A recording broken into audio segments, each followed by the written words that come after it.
వరంగల్ జిల్లా వ్యాప్తంగా వర్షాలు కురుస్తున్నాయి. వారం రోజులుగా మోసురు కంటిన్యూగా కురుస్తుంది. భారీ వర్షాలకు గోదావరి ఉప్పొంగి ప్రవహిస్తుంది.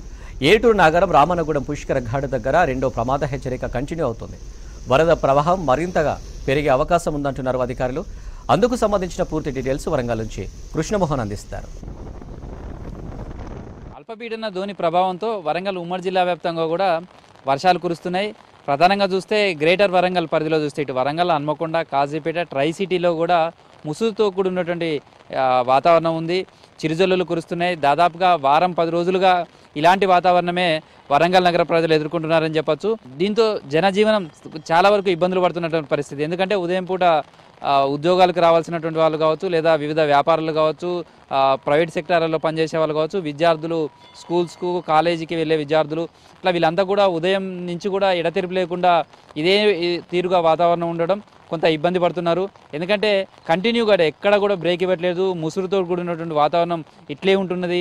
మరో 4 రోజుల పాటు కూడా భారీ వర్షాలు పడే అవకాశం ఉందనేది వాతావరణ శాఖ అలర్ట్ కూడా ఉంది.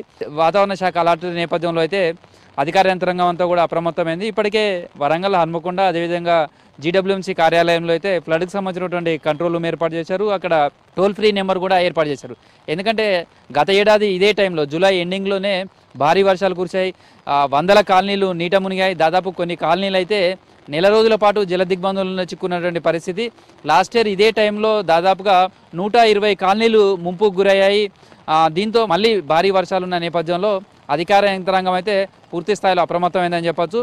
ఎప్పటికప్పుడు జీడబ్ల్యూఎంసీకి సంబంధించినటువంటి అధికారులు కావచ్చు, తర్వాత డిఆర్ఎఫ్ బృందాలు కూడా అందుబాటులో ఉంచారు. తర్వాత ఇటు మేయర్ కావచ్చు, అదేవిధంగా మున్సిపల్ కమిషనర్ కావచ్చు, అదేవిధంగా జిల్లా కలెక్టర్లు కూడా క్షేత్రస్థాయిలో పరిశీలిస్తున్నారు, పర్యటిస్తున్నారు. ఎందుకంటే ప్రధానమైనటువంటి నాలాలు ఉన్నాయి. నయీం నగర్ నాలాకు సంబంధించి కావచ్చు, ఇటు భద్రకాళి, బొందివాగుకు సంబంధించినటువంటి ఈ ప్రధానమైనటువంటి నాలాలు ఉంటాయి. గత ఏడాది కూడా నయీం నగర్ నాలా ముంచెత్తడంతో చాలా కాలనీలు ముప్పుకు గురయ్యాయి. సేమ్ టైంలో బొందివాగు కావచ్చు, ఇటు భద్రకాళి నాలాకు సంబంధించినటువంటి, తర్వాత చాలా కాలనీలకు సంబంధించినటువంటి క్లీన్ చేయకపోవడం, చాలా చోట్ల కూడా కాలువలన్నీ కూడా అపరిశుభ్రంగా ఉండడంతో ఏమాత్రం మంచి వర్షం పడ్డా కానీ డ్రైనేజీలు పొంగిపొలుతున్నాయి. ఈ నేపథ్యంలోనే డ్రైనేజీలన్నీ కూడా శుభ్రం చేయాలని ఆదేశాలు జారీ చేశారు. మరోవైపు నయీం నగర్కి సంబంధించినటువంటి నాలా విస్తరణ పనులు, తర్వాత నయీం నగర్ కరీంనగర్ టు హన్మకొండ వెళ్లే దగ్గర ప్రధానమైనటువంటి బ్రిడ్జి నిర్మాణం, తర్వాత బొందివాగుకు సంబంధించినటువంటి 159 కోట్ల రూపాయలతో చేపట్టాల్సిన పనులకు సంబంధించి కూడా ప్రణాళిక సిద్ధమైంది. కంట్రోల్ రూమ్కు కూడా ఎక్కువ చోట్ల డ్రైనేజీకి సంబంధించినటువంటి ఇబ్బందులు, తర్వాత చాలా చోట్ల 1 గంట నుంచి 2 గంటల పాటు కనుక కొద్దిపాటి వర్షం పడ్డా కానీ నీళ్లు నిలుస్తున్నాయి. ఇట్లాంటి ఫిర్యాదులు అయితే అందుతున్నాయి. ఇమీడియట్లీ అక్కడికైతే సిబ్బంది వెళ్ళి వర్షం నీళ్లు నిలవకుండా అయితే చర్యలు తీసుకుంటున్నారు. ప్రధానంగా హన్మకొండకు సంబంధించి చూస్తే ఇటు బస్టాండ్ పరిసర ప్రాంతాలు కావచ్చు, తర్వాత అంబేద్కర్ కాలనీకి సంబంధించినటువంటి కావచ్చు, కొన్ని కాలనీలకు సంబంధించి ఎప్పుడు చూసినా కొద్దిపాటి వర్షం కంటిన్యూ పడితే మాత్రం ముంపుకు గురవుతున్నాయి. అక్కడ వాటర్ కూడా ప్రధాన రోడ్లపైన మోకాల్లోతు నీళ్లు నిలుస్తుంటాయి. కాబట్టి ఆయా ప్రాంతాలలో అయితే వర్షం పడితే ఇమీడియట్లీ అక్కడి నుంచి వాటర్ ఫ్లో కిందకి వెళ్లే విధంగా కూడా చర్యలు తీసుకునే విధంగా సిబ్బంది కూడా సిద్ధంగా ఉన్నారని చెప్పొచ్చు. మరోవైపు ప్రధానమైనటువంటి జలాశయాలుగా ఉన్నటువంటి దగ్గర కూడా వరద నీరు వచ్చి జరుగుతుంది. హన్మకొండకు సంబంధించి చూస్తే ప్రస్తుతం మనకు వెనుక కనిపిస్తుందంతా కూడా వడ్డపల్లి చెరువుకు సంబంధించి. వడ్డపల్లి చెరువు పూర్తిగా నిండింది. ఇప్పటికే మత్తడి పోస్తుంది. దీంతోపాటు మరోవైపు భద్రకాళి చెరువుకు సంబంధించి కూడా భద్రకాళి చెరువు కూడా మత్తడి పోస్తుంది.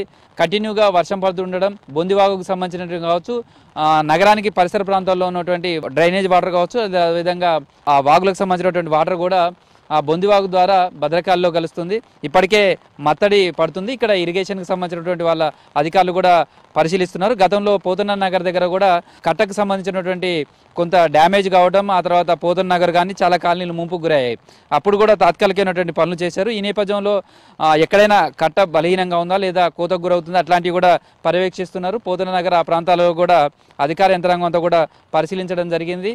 సేమ్ టైంలో అయితే భద్రకాళి చెరువు అయితే పూర్తిగా నిండు కుండలా మారిందని చెప్పొచ్చు. ఇటు వడ్డపల్లి చెరువుకు సంబంధించి కూడా ఇదే పరిస్థితి ఉంది. అదేవిధంగా ధర్మసాగర్ సంబంధించినటువంటి చెరువు ఉంది. ధర్మసాగర్ చెరువు కూడా వరంగల్ నగరానికి సంబంధించినటువంటి ప్రధాన డ్రింకింగ్ వాటర్కి సంబంధించిన సోర్స్గా చూడొచ్చు. ఇది ట్రై సిటీకి కూడా వాటర్ సప్లై చేస్తుంటుంది. సేమ్ టైంలో దీని కింద అత్యంత ఎక్కువ ఆయకట్టు ఉంది. దాదాపు 1,00,000కు పైగా ఎకరాల ఆయకట్టు ఉంది.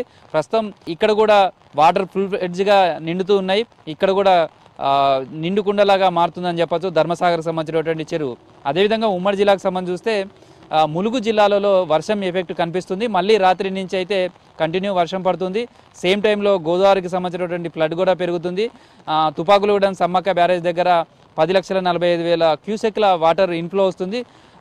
సేమ్ టైం అంతే 59 గేట్లు ఎత్తి 10,40,000 క్యూసెక్ల వాటర్ను దిగువకు వదిలిపెడుతున్నారు. దీంతో గోదావరికి సంబంధించినటువంటి ప్రవాహం పెరుగుతుంది. ఇప్పటికే 2వ ప్రమాద హెచ్చరిక అమల్లో ఉంది. మరో 3వ ప్రమాద హెచ్చరికకు చెరువులో గోదావరి ప్రవాహం కనిపిస్తుందని చెప్పచ్చు. ప్రస్తుతం అయితే గోదావరికి సంబంధించి ఎగువ ప్రాంతంలో కురుస్తున్నటువంటి వర్షాల నేపథ్యంలో మరింత వరద వచ్చే అవకాశం ఉందనేది అంచనా వేస్తున్నారు. అయితే రాత్రి నుంచి కూడా ఓవైపు వర్షం కూడా పడుతుంది.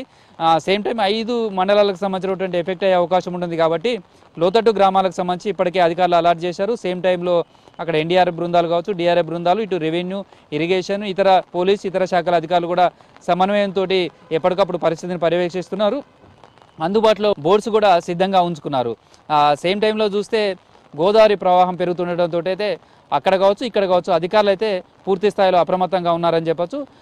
కలెక్టరేట్లో కావచ్చు, ములుగులో ఐటీడీఏ, ఏటునాగలో ఉన్నట్టు ఐటీడీఏ కార్యాలయం వచ్చి కలెక్టరేట్లలో కూడా కంట్రోల్ రూమ్స్ ఏర్పాటు చేశారు. ఓవైపు మంత్రి సీతక్క కూడా ములుగు జిల్లాకు సంబంధించినటువంటి వరదల నేపథ్యంలో కావచ్చు, వర్షాల నేపథ్యంలో అక్కడ ఉన్నటువంటి తాజా పరిస్థితి మీద ఎప్పటికప్పుడు అధికారులతోటి ఫోన్లో మాట్లాడుతున్నారు, అనేక సూచనలు చేస్తున్నారు. పూర్తి స్థాయిలో అధికార యంత్రాంగం పూర్తిగా అప్రమత్తంగా ఉండాలంటూ కూడా సీతక్క అధికారులను ఆదేశం జారీ చేశారు. ఇది ప్రస్తుతం వరంగల్ ఉమ్మడి జిల్లాకు సంబంధించినటువంటి రెయిన్కి సంబంధించినటువంటి సమాచారం. Video journalist Dashrath, Krishnamohan, V6 news, Warangal.